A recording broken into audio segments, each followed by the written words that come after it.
Mainit nga lang. Pero kailangan magtabas.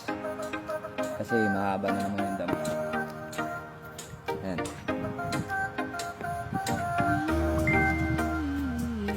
Mahaba na naman ang damo. So ito, may kahoy akong binili. Gagawa lang ng kubo. Kubo lang, okay na yan. 2x2 tapos 2x3. Pwede na siguro yan. So yun lang. Kasi mainit ngayon. Alas 11, 11:30 siguro. Anyong. Ang oras, alas 4. 44.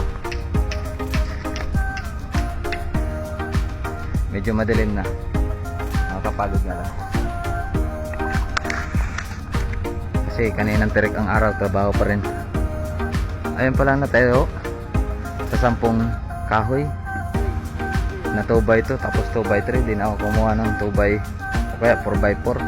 O kaya sana yung 4x4 pang plastic. Pero pansamantala lang naman eh, para lang masensus ng munisipyo. So yun.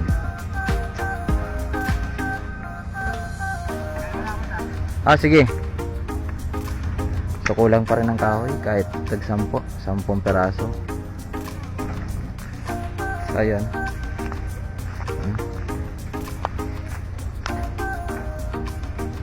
Okay na rin siguro to, para lang masensus ng munisipyo. Kasi nagmamadali sila natayuan. Pag wala daw nakatayong kubo at CR, ikis na daw. So mawawala yung lupa mong hinulugan mo ng ilang buwan.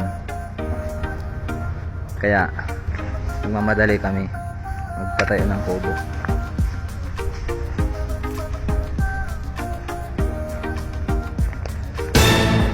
Anong masasabi niya sa tinayo natin, Foreman? Okay